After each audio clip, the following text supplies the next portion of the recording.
সংসদের শীতকালীন অধিবেশনে পাশ হয়ে গেল विकसित भारत গ্যারেন্টি ফর রোজগার এন্ড आजीविका मिशन एक्ट। के प्रश्न आ गए जो सदन विरोध में ना गए, मेरे विचार में निर्णय हवालों के प्रश्न।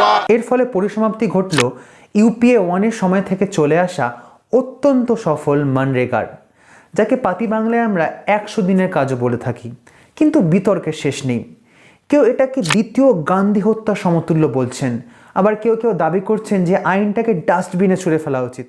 এই আইনটি নিয়ে বিতর্কের সারমর্ম কয়েকটি প্রশ্নে ভাগ করা যেতে পারে। প্রথমত, গান্ধীর নাম কেন সরানো হলো? দ্বিতীয়ত, রাজ্যগুলোর উপর আর্থিক বোঝা কিভাবে বাড়ছে? এবং সবথেকে গুরুত্বপূর্ণ প্রশ্ন, যে দরিদ্র অতিদরিদ্র মানুষের জন্য মনরেগার মতো প্রকল্পগুলো লাগু করা হয়েছিল তাদের উপর কি প্রভাব পড়বে? আজকে ইস্ট পোস্ট বাংলার এই ভিডিওতে আলোচনা করব এসব নিয়েই। একটা বিষয় আমাদের বুঝতে হবে, যখন আমরা পঞ্চায়েত রাজ বা গ্রামীণ অর্থনীতির কথা বলি তখন আমরা একটা গান্ধীবাদী আদর্শের কথা বলি। তাই যৌক্তিকভাবেই 2009 সালে নারেগা বা ন্যাশনাল রুরাল এমপ্লয়মেন্ট গ্যারেন্টি অ্যাক্টে মহাত্মা গান্ধীর নাম যোগ করা হয়। কিন্তু এই নতুন আইন পাশের ফলে গান্ধীর নাম মুছে গেল। যারা প্রতিনিয়ত গান্ধী প্যাটেলের মতো কংগ্রেসী নেতাদের ক্লেম করার চেষ্টা করে তাদের কাছ থেকে এটা সত্যি অপ্রত্যাশিত। আর নামটার মানে নিয়েও প্রশ্ন থেকে যাচ্ছে। विकसित भारत গ্যারেন্টি ফর রোজগার and Ajeevika mission act, Ajeevika রোজগার এসবের অর্থ একই, কিন্তু শর্ট ফর্মটার দিকে একটু লক্ষ্য করুন। ভিভিজি রামজি, মেক সেন্স। কবি বলেছেন, হোয়াট ইন নেমস, নামের থেকেও বড় বিতর্ক বিষয়বস্তু নিয়ে। তিনটি বিষয় নিয়ে সব থেকে বেশি আলোচনা হচ্ছে। প্রথমত, রাজ্যগুলোর ওপর অতিরিক্ত আর্থিক বোঝা।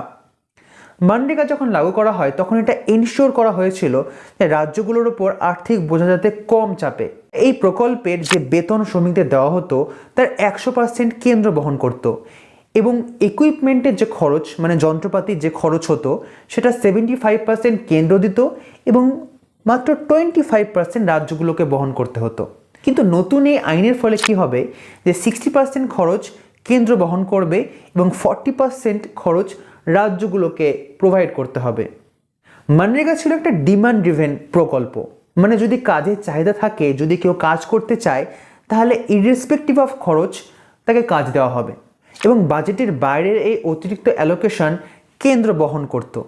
কিন্তু এখন নতুন এই আইনের ফলে যে কোনো অতিরিক্ত খরচ রাজ্যগুলোকে বহন করতে হবে। জিএসটির ফলে কি হয়েছে কি রাজ্যগুলোর ট্যাক্স কালেকশন অনেক কমে গেছে, তাই স্বাভাবিকভাবে এই রাজ্যগুলো অতিরিক্ত এই খরচ বহন করতে চাইবে না, তাই বহু প্রকল্প মার খাবে।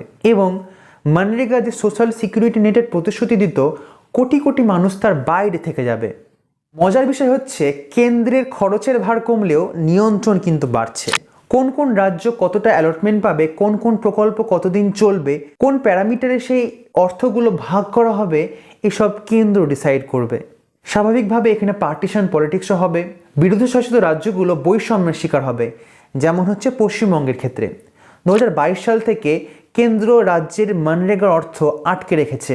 2023 সালের গ্রামীণ উন্নয়ন পর্ষদের একটা হিসাব অনুসারে রাজ্য কেন্দ্রের থেকে প্রায় 14,000 কোটি টাকা পায়। স্বাভাবিকভাবে এই কেসটা হাইকোর্ট তারপর সুপ্রিম কোর্টে যায় এবং সেখানে কেন্দ্রের পরাজয় ঘটে, কিন্তু পশ্চিমবঙ্গ সরকার এখনও তার বকেয়া পায়নি।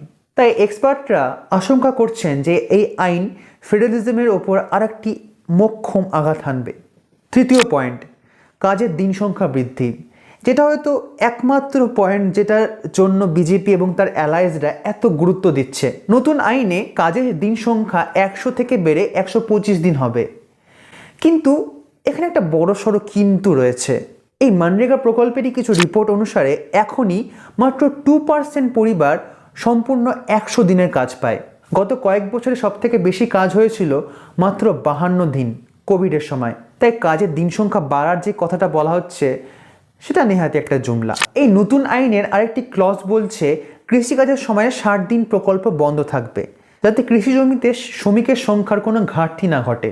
কিন্তু মনরেগা প্রকল্পের শুরু থেকেই অতিরিক্ত শ্রমিক যারা কোথাও কাজ পায় না তারা শেষ আশ্রয় হিসাবে 100 দিনের কাজকে বেছে নিত। এই নতুন আইনের ফলে প্রচুর মানুষ কাজ না পেয়ে বসে থাকবে। কিন্তু এসবে আমাদের কি এসে যায়?